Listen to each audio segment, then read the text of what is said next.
the most decorated Australian soldier alive who could be spending Anzac Day behind bars on alleged war crimes.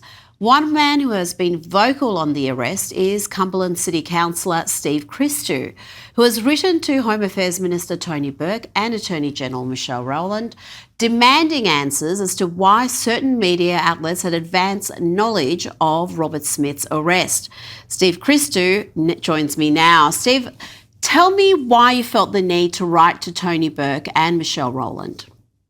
Well, quite frankly, Rita, what's happening to Ben Robert Smith is a national disgrace. The way he was, carried off that plane to say, escorted by the federal police in public view with a full pack of media waiting is absolutely reprehensible, and questions need to be asked. The Australian public want questions asked on why Mr. Robert Smith wasn't afforded the opportunity to be hand himself in private, and this whole process be done in a dignified manner. It's already undignified enough without having this form of media circus happening around the whole situation. What do you make of the suggestion, it was in the Sydney Morning Herald over the weekend, that perhaps this arrest occurred in Sydney as opposed to Queensland, where Ben Robert Smith resides, because there is a possibility of having a more diverse jury pool in Sydney than in Queensland? This was suggested as a reason why this arrest occurred in Sydney. Yeah, look, in my opinion, and certainly, hundreds of other people that have spoken to me about this as well, it would seem that this might be a likely scenario. And if it is, it's very disappointing and very sad that this country has come to such a level, to stoop to such a level.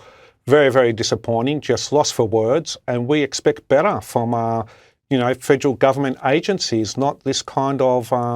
This whole process is just disappointing. I'm just lost for words, to be honest. Very disappointed for Ben Robert Smith. Steve, former Labor Defence Minister Joel Fitzgibbon has described this entire saga as a tragedy. Tell me how you see it, beyond just the manner in which the arrest happened.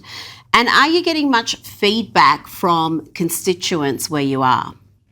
Yeah, look, I'd go one step further and label the whole saga a national embarrassment. It's a day of shame for Australia.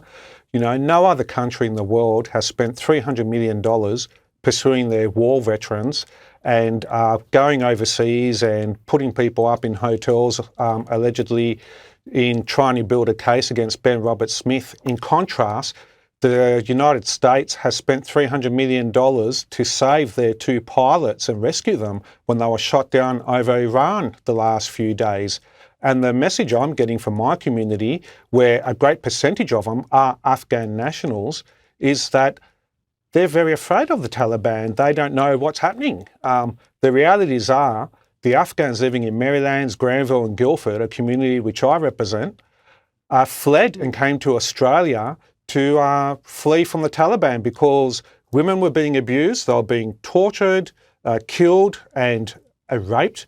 And they had no rights in Afghanistan, and yet they can't work out why our own soldiers are being pursued like this. Now, what do you say to those who are critical of your intervention here, saying you're a councillor, you're in local government, and this isn't a local government issue? Well, that might be their limitations, but it definitely isn't mine. I'm an elected representative, and I'm elected to speak my voice and represent the community.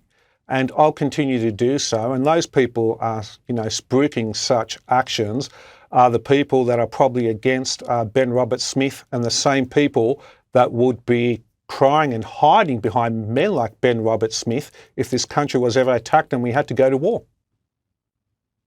Now, what action do you think should be taken if it can be established that government authorities, someone within the AFP, tipped off the media about this arrest? Look, if that allegation can be proven, well, somebody needs to be held to account and somebody definitely needs to lose their job. You just can't have this kind of behaviour coming from government agencies and authorities where, people might be denied natural justice and humiliated like this.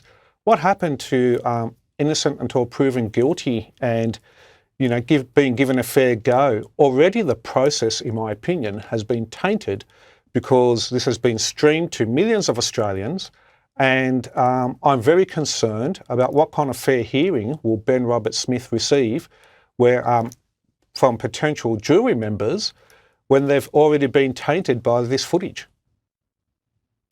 Well, it's not just the footage. We've had just years of coverage on this issue, haven't we? So I think, it's going to be difficult to find people who don't have preconceived views about this case. Steve Christou, thank you so much for your time tonight. Thank you.